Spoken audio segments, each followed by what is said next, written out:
nouveau bilan lecture et c'est parti. On commence chez Albin Michel dans leur gamme Coda avec les 3 premiers volumes de La Manche Rouge, un titre historique et une romance. J'ai globalement plutôt apprécié ma lecture, c'est très agréable. On a un premier volume assez introductif et 2 volumes qui permettent de développer la relation entre nos personnages et aussi l'univers historique réaliste très intéressant. J'avoue que la romance avance très très lentement pour le moment, j'espère que ça s'accélérera par la suite, mais pour le moment je reste plutôt positive. On passe chez Delcourt Tonkam avec le premier volume de Sacrificial Vote, un nouveau titre de la gamme Borderline qui sera terminé en 7 volumes, qui est déjà fini d'ailleurs chez nous.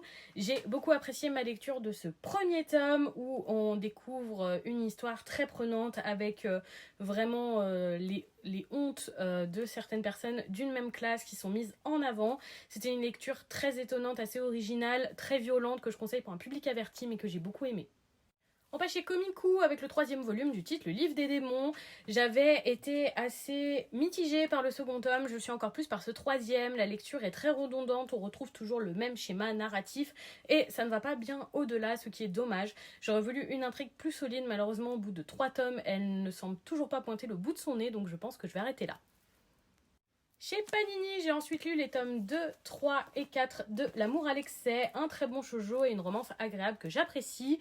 Je trouve dommage qu'on perde l'humour qu'on avait au début de ce titre.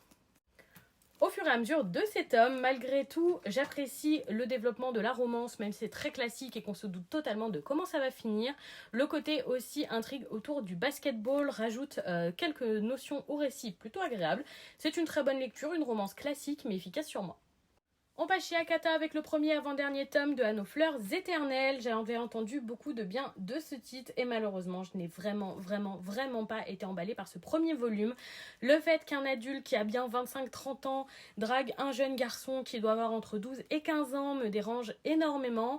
Même si tout ça est couvert sous la qualité de la danse de ce jeune homme et de son art, ça ne suffit pas pour me convenir.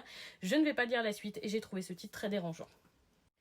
On passe chez Pika avec le premier volume et l'avant-dernier de Mashima N. C'est un petit recueil d'histoires d'Hiro qui ont été publiés avant Rave, donc c'est vraiment ses premières histoires.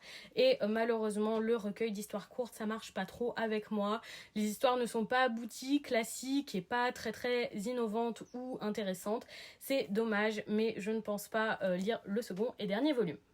On termine chez Anna avec le one-shot Si seulement je ne t'avais pas rencontré, un yaoi très classique et pas grand-chose de plus à dire.